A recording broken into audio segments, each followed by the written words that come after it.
Que la paix, la miséricorde et les bénédictions de Dieu soient sur vous, chers frères et sœurs, et bienvenue sur votre chaîne Ointe par Christ. Élu, écoute attentivement. Il y a un moment précis dans ta vie où les regards changent, pas parce que tu as parlé plus fort, pas parce que tu as essayé d'impressionner qui que ce soit, mais parce que tu es simplement entré dans une pièce.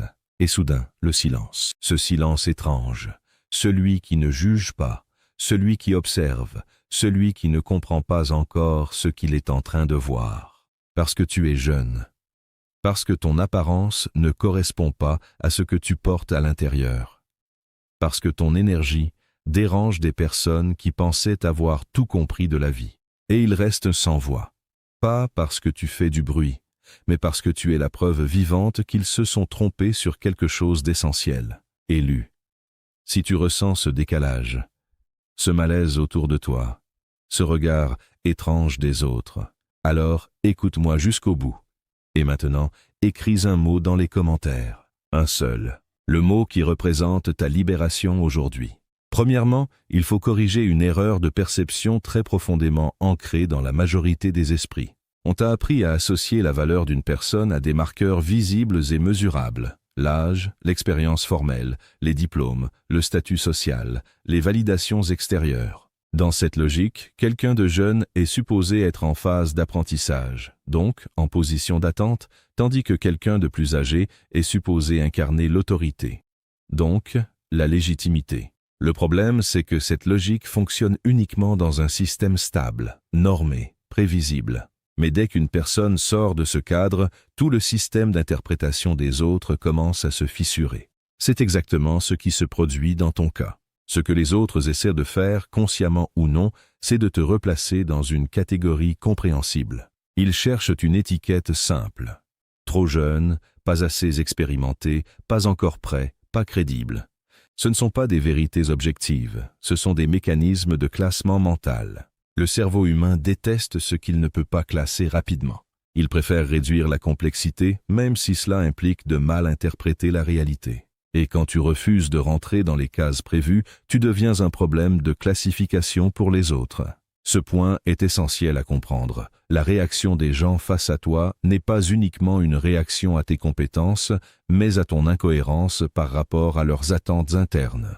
Ils ne réagissent pas seulement à ce que tu fais, mais à ce que tu représentes dans leur système mental. Et si ce système est basé sur l'âge comme indicateur principal de valeur, alors toute personne jeune mais performante devient une anomalie cognitive.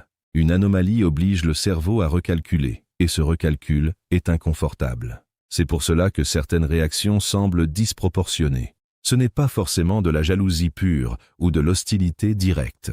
C'est parfois simplement un déséquilibre interne chez l'autre personne. Elle observe un résultat qui ne correspond pas à la cause qu'elle s'attendait à voir. Dans son modèle mental, il manque une étape logique. Et quand une logique manque, le cerveau compense souvent par le doute, la minimisation ou le rejet. C'est ici que le recadrage devient important. Tu dois comprendre que tu ne fais pas face uniquement à des opinions personnelles, mais à des structures de pensée collective. Et ces structures sont lentes à évoluer. Elles ont été construites sur des générations d'observations où, statistiquement, l'expérience venait effectivement avec le temps. Mais une statistique n'est pas une loi absolue. Elle décrit une tendance, pas une règle universelle. Ce que tu incarnes, c'est une rupture de tendance. Et une rupture de tendance est toujours perçue comme suspecte avant d'être reconnue comme valide. C'est pour cela que tu peux avoir des résultats, des idées ou une présence qui dépasse ce que les autres attendent de toi, mais recevoir malgré tout des réactions mitigées ou de la résistance. Le décalage ne vient pas de ton manque de cohérence interne, mais de la rigidité du cadre externe. Il faut aussi analyser un autre mécanisme plus subtil, l'association automatique entre apparence et autorité. Dans beaucoup de contextes sociaux, les gens ont appris à accorder du crédit à ce qui ressemble à une autorité. Cela inclut la voix, la posture, l'âge apparent, la manière de s'exprimer et même la manière de se tenir dans un espace. Mais ces signaux sont des raccourcis cognitifs, pas des preuves de compétences réelles. Ce sont des heuristiques, des outils rapides pour prendre des décisions sociales sans analyser en profondeur. Quand tu arrives avec une présence qui ne correspond pas à ces signaux attendus, mais que ton contenu, tes paroles ou tes actions démontrent un niveau supérieur à ce que ton apparence suggère, tu crées une contradiction interne chez les autres. Et cette contradiction force une réévaluation. Certains vont s'adapter rapidement. D'autres vont résister, parce que réévaluer ses propres critères demande un effort mental et une remise en question personnelle. C'est pour cela que tu peux parfois remarquer un phénomène étrange. Des personnes qui semblent te comprendre intellectuellement, mais qui n'ajustent pas complètement leur comportement envers toi. Elles peuvent reconnaître ce que tu dis, mais continuer à te traiter selon une version ancienne de toi. Ce n'est pas toujours de la mauvaise foi. C'est souvent un retard de mise à jour mentale. Leur perception n'a pas encore rattrapé la réalité. Et c'est là que le décalage devient central. Tu n'es pas seulement en train d'être perçu différemment, tu es en train de forcer un système de perception à évoluer. Et tout système en transition produit de l'instabilité. Cette instabilité se manifeste par des réactions contradictoires, parfois du respect, parfois du doute, parfois de la sous-estimation, parfois une forme d'admiration silencieuse. Ce mélange de réactions n'est pas un signe d'incohérence de ta part. C'est un signe que tu n'es pas encore stabilisé dans la perception collective. Et cette stabilisation prend du temps parce qu'elle dépend de répétition, de constance et de preuves accumulées dans le temps. Les gens ne changent pas leur cadre mental sur une seule observation. Ils le changent sur une accumulation d'expériences qui finissent par rendre leur ancien modèle impossible à maintenir. Il est aussi important de comprendre que le sentiment de « tu es en avance » ou « tu es en retard » est une construction sociale arbitraire. Ces notions ne sont pas des réalités objectives, ce sont des comparaisons. On dit que quelqu'un est en avance uniquement parce qu'il ne suit pas le rythme moyen du groupe. Mais le rythme moyen du groupe n'est pas une référence universelle, c'est une moyenne statistique locale. Dans d'autres environnements, ce même individu serait considéré comme normal, voire en dessous. Donc, lorsque les autres essaient de te situer dans une ligne temporelle, trop tôt, trop tard, pas encore prêt, ils ne décrivent pas ta réalité, ils essaient de t'insérer dans leur chronologie mentale. Mais toi, tu n'es pas obligé de fonctionner selon leur chronologie. Tu peux évoluer selon une trajectoire différente, avec des accélérations et des ruptures que leur modèle ne prend pas en compte. Ce qui perturbe le plus, ce n'est pas seulement que tu progresses, c'est que ton rythme de progression ne respecte pas les étapes attendues. Il y a une attente implicite dans toute société. Apprentissage, lente progression, validation progressive, puis reconnaissance. Mais lorsque certaines personnes inversent ou compressent ces étapes, cela crée une dissonance. Et cette dissonance oblige les autres à choisir entre deux options, soit réviser leur modèle, soit te classer comme exception temporaire. Dans beaucoup de cas, le cerveau humain choisit la seconde option par défaut. C'est une exception, ça ne durera pas, il ou elle a juste de la chance, ça va se stabiliser. Ces phrases sont des mécanismes de protection cognitive. Elles permettent de préserver un modèle existant sans avoir à le réécrire immédiatement. Mais avec le temps, si la constance est maintenue, ces protections s'affaiblissent, parce que la réalité répétée devient plus forte que l'interprétation initiale. Et c'est là que le basculement commence. Ce qui était perçu comme anomalie devient progressivement un nouveau point de référence.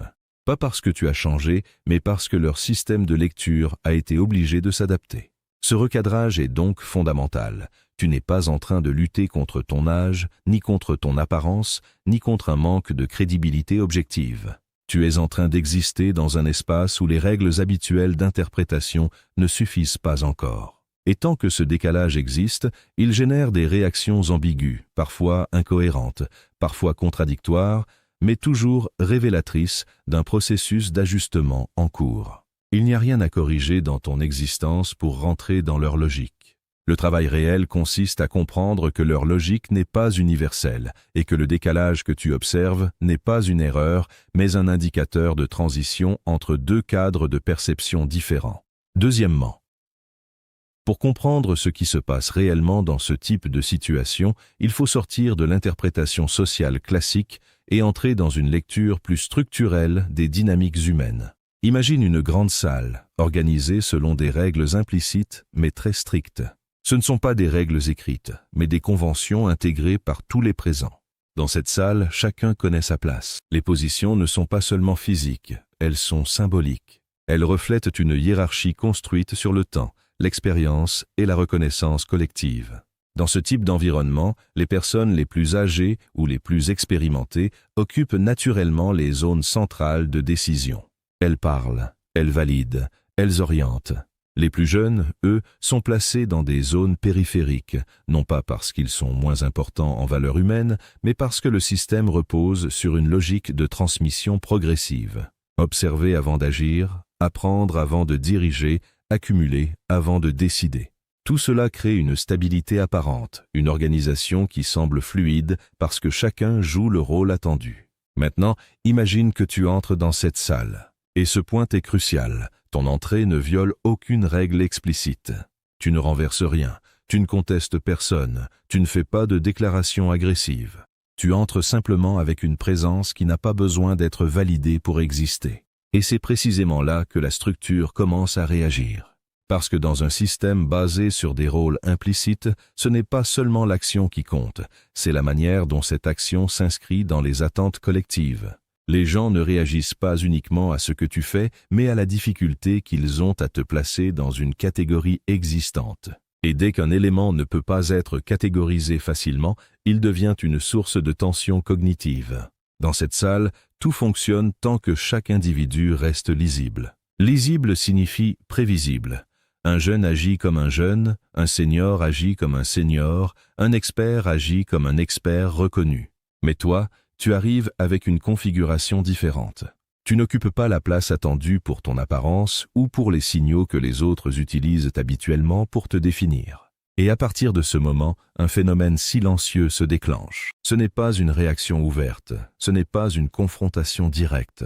C'est une perturbation interne du système de lecture. Les gens commencent à te regarder non pas avec hostilité immédiate, mais avec une forme de recalcul inconscient. Ils essaient de te situer. Ils cherchent une référence.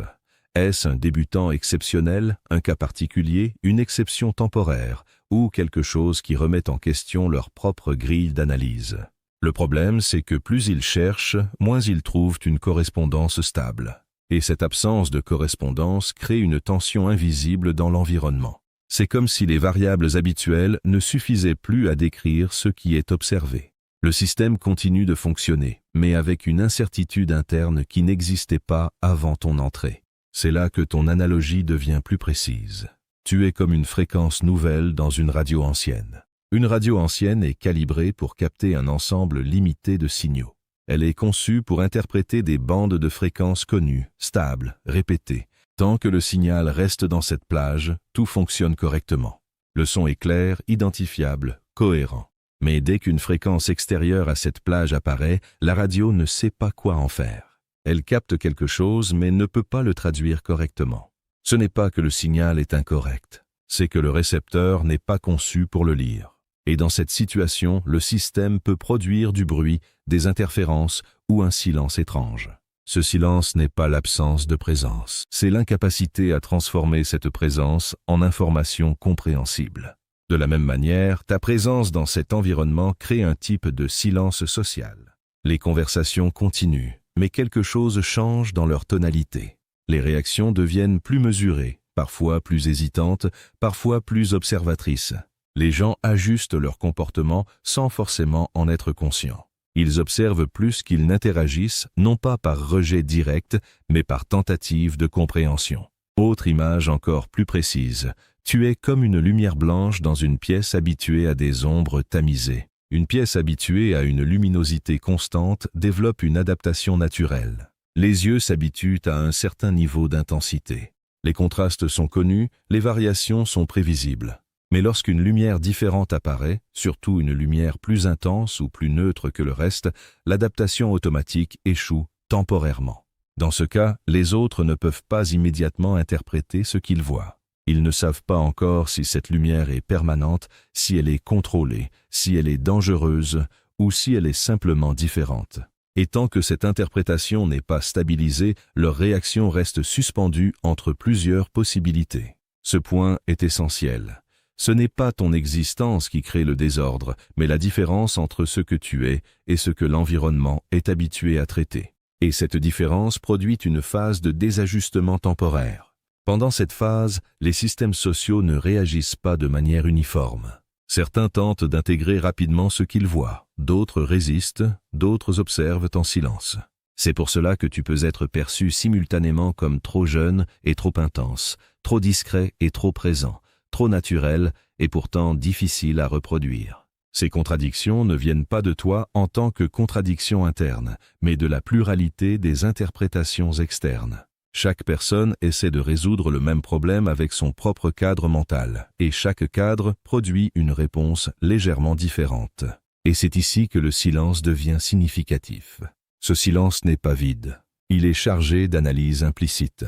Il correspond à un moment où le système suspend son jugement pour éviter une erreur de classification. Parce que classer trop vite quelque chose de nouveau dans une catégorie existante peut créer des erreurs durables dans la perception. Donc le silence est une phase de prudence cognitive, une pause dans l'interprétation, une sorte d'espace intermédiaire où le système attend suffisamment d'informations pour stabiliser une conclusion. Et tant que cette stabilisation n'est pas atteinte, tu restes dans un état particulier, visible mais non complètement défini. Ce que cette analogie révèle, c'est que ton impact ne dépend pas uniquement de ce que tu fais, mais de la capacité des autres à interpréter correctement ce que tu représentes dans leur structure mentale. Et lorsqu'un individu dépasse la capacité d'interprétation immédiate d'un environnement, il génère nécessairement un effet de désalignement temporaire. Ce désalignement n'est pas une erreur à corriger. C'est une phase normale de transition entre un système connu et une réalité qui dépasse ces catégories existantes. Troisièmement, il faut maintenant déplacer la réflexion vers un niveau plus interne, parce que le conflit le plus difficile à gérer n'est pas toujours celui qui vient de l'extérieur. Dans beaucoup de situations, la pression externe est visible, identifiable, parfois même prévisible. Mais ce qui crée le véritable déséquilibre, c'est la manière dont cette pression est progressivement intégrée à l'intérieur de toi jusqu'à devenir une forme de doute personnel. C'est à ce moment précis que le problème change de nature. Au début, tu observes simplement des réactions autour de toi, des comportements ambigus, des réponses incohérentes, des attitudes qui semblent ne pas correspondre à l'image que tu as de toi-même. Tu analyses, tu observes, tu cherches à comprendre. Et cette phase est normale. Elle fait partie de tout processus d'adaptation sociale. Mais si ces observations ne trouvent pas de réponse claire dans le temps, elles commencent à se transformer en questions dirigées vers toi-même. C'est là que le mécanisme devient plus délicat, parce que tu passes de l'observation externe à l'auto-interrogation interne. Tu ne te demandes plus seulement pourquoi les autres réagissent ainsi, mais tu commences à envisager l'idée que le problème pourrait venir de ta propre perception. Et cette transition est subtile, presque imperceptible au début, mais elle change complètement la dynamique psychologique. Tu te retrouves alors dans un espace mental où plusieurs hypothèses coexistent en même temps. Une partie de toi voit les réactions des autres comme des réponses à quelque chose de réel en toi. Une autre partie doute de cette interprétation et se demande si elle n'est pas en train de surinterpréter les situations. Et entre ces deux lectures, il n'y a pas immédiatement de résolution claire. C'est précisément dans cet espace que l'ombre apparaît. Pas une ombre mystique ou abstraite, mais un processus psychologique concret. La zone où la perception de soi devient instable. Le monde extérieur ne te rejette pas toujours frontalement, mais il peut introduire des micro-signaux contradictoires. Des réactions qui ne sont ni totalement positives, ni totalement négatives, mais suffisamment ambiguës pour créer de l'incertitude. Et cette incertitude est plus puissante que le rejet direct, parce qu'elle ne permet pas une réponse simple. Un rejet clair peut être identifié, analysé et parfois même surmonté avec du recul. Mais une ambiguïté constante agit différemment. Elle s'installe dans la perception et commence à modifier la façon dont tu interprètes ta propre présence. C'est à ce moment que certains ajustements internes commencent à se produire sans que tu t'en rendes compte immédiatement. Tu commences à filtrer ton expression. Tu réfléchis davantage avant de parler. Tu modifies légèrement ton comportement pour réduire les frictions potentielles. Tu n'abandonnes pas forcément qui tu es, mais tu ajustes progressivement ton intensité pour minimiser les réactions négatives ou inattendues. Le problème, c'est que ces ajustements ne sont pas neutres. Ils ne sont pas simplement des adaptations stratégiques. Ils peuvent devenir des réductions progressives de ton expression naturelle. Tu commences à adapter ta présence, non pas en fonction de ce que tu es, mais en fonction de la manière dont tu penses que les autres vont réagir. Et à partir de là, le centre de gravité change. Tu ne te définis plus uniquement par ton intention ou ton énergie interne, mais par la gestion des perceptions externes. Et plus tu fais cela, plus tu risques de perdre la clarté de ton propre signal intérieur. Tu deviens alors moins en train d'exister pleinement et plus en train de gérer des réactions potentielles. C'est une différence subtile mais structurante. Dans ce processus, il y a un danger particulier, la confusion entre intensité et problème. Lorsque tu observes que certaines personnes réagissent fortement à ta présence, tu peux commencer à interpréter cette réaction comme un signe que tu es trop visible, trop direct, trop différent, trop intense. Et cette interprétation peut progressivement influencer la manière dont tu te positionnes dans les interactions futures. Mais cette lecture est incomplète, parce qu'elle suppose que la norme autour de toi est neutre et stable, alors qu'en réalité, chaque environnement social a son propre niveau d'intensité habituel. Ce qui est perçu comme fort ou différent n'est pas une mesure absolue, mais une comparaison avec une norme locale. Dans un autre contexte, la même expression pourrait être considérée comme normale, voire minimale. Le point critique est donc le suivant. Ce n'est pas ta présence qui change de nature, c'est le référentiel dans lequel elle est évaluée. Et si tu commences à ajuster ton identité en fonction d'un référentiel instable ou limité, tu risques de te réduire inutilement. Pas parce que tu es trop, mais parce que tu t'adaptes à un cadre qui ne te correspond pas pleinement.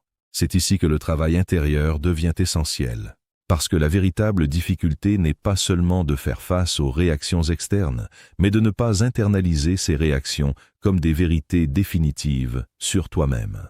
Le danger n'est pas que les autres te perçoivent mal, mais que tu commences à te percevoir à travers leur incompréhension. Quand cela arrive, tu entres dans une logique de réduction progressive. Tu évites certaines expressions. Tu simplifies ta communication. Tu contrôles davantage ton énergie.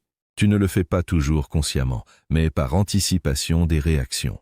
Et à long terme, cela peut créer une version de toi qui est moins alignée avec ton fonctionnement naturel. Ce processus est souvent lent, ce qui le rend difficile à détecter. Il ne s'agit pas d'un changement brutal, mais d'une série de micro-ajustements répétés. Chaque ajustement pris isolément semble insignifiant, presque logique.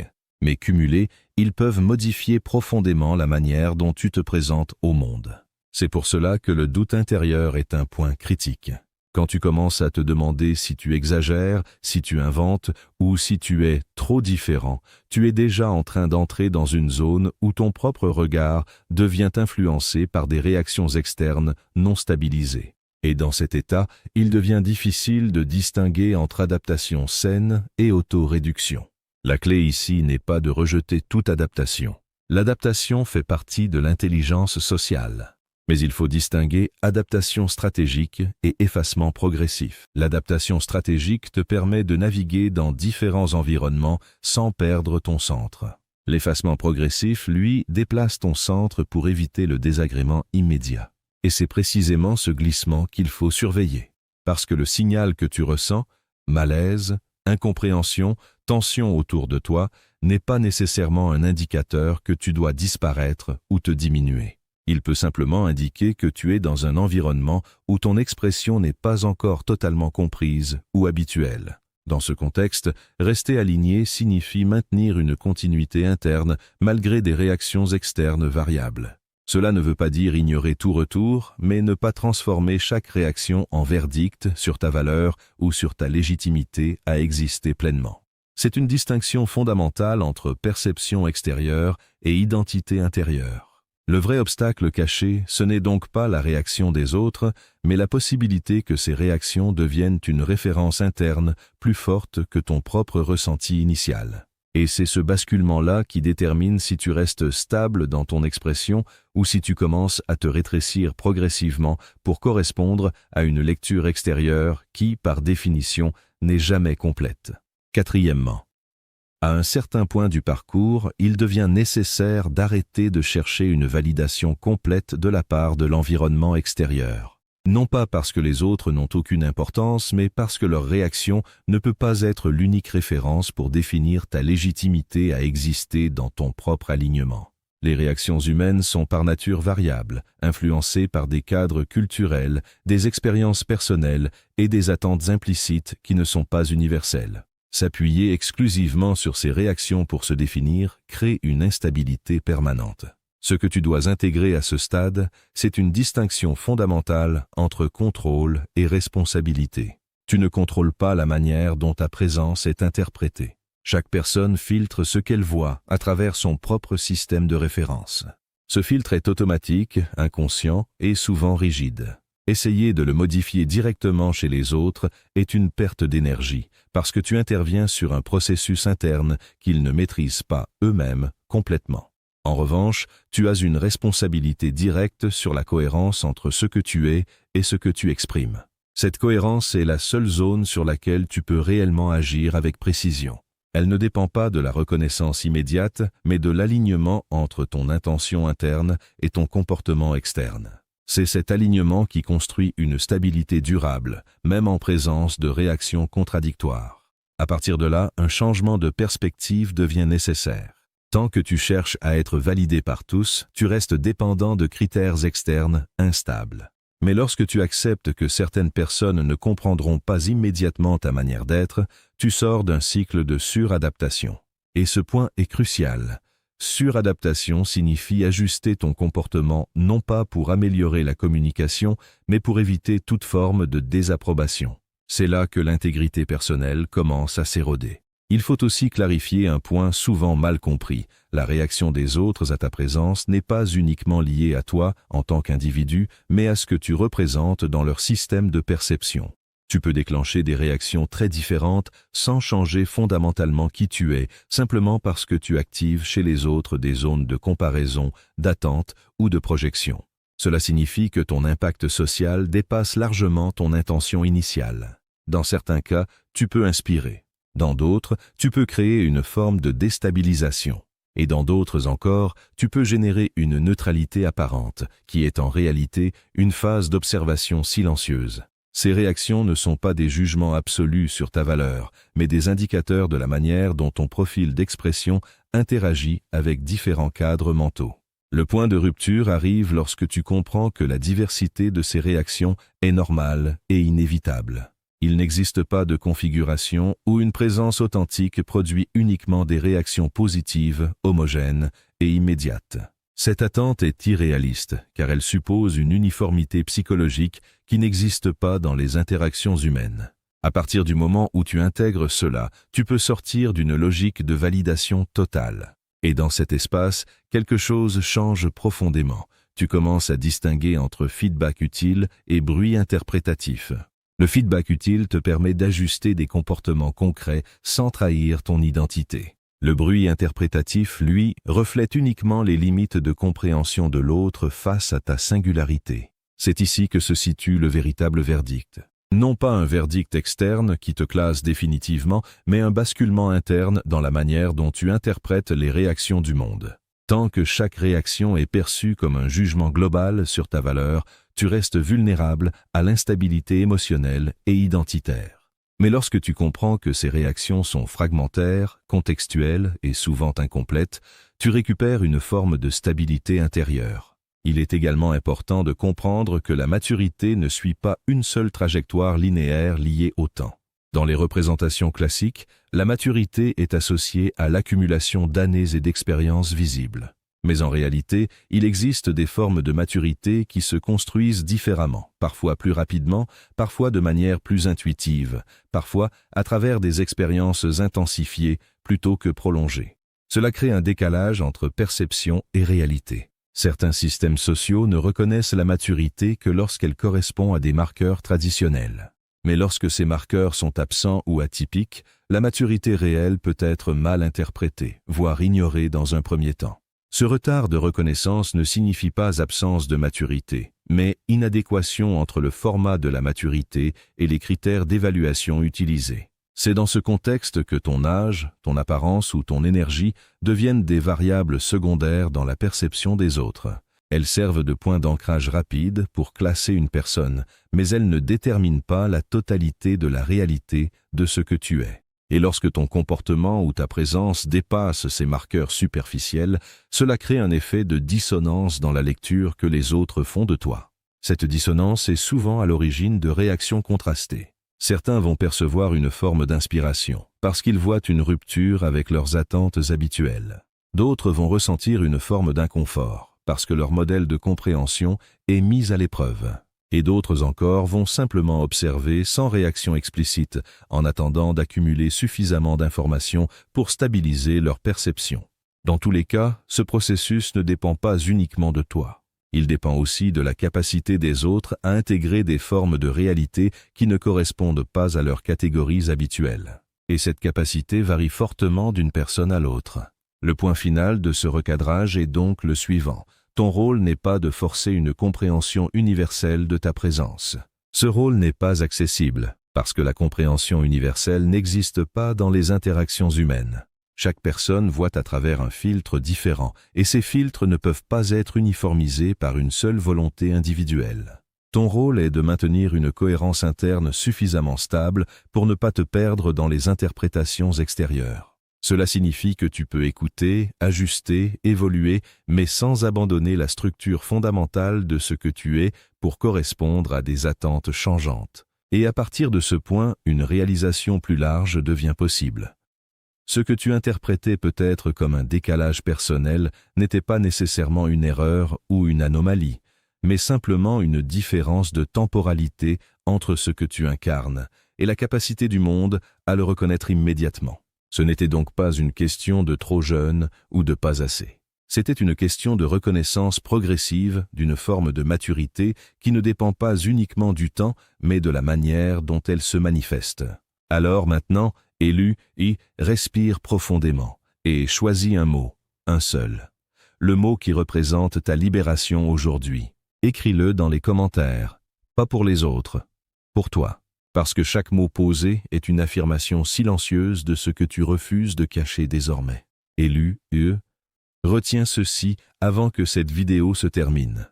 Tu n'es pas en train de devenir quelqu'un, tu es en train de révéler ce que tu as toujours été. Et ça change tout. Maintenant, écris ton mot.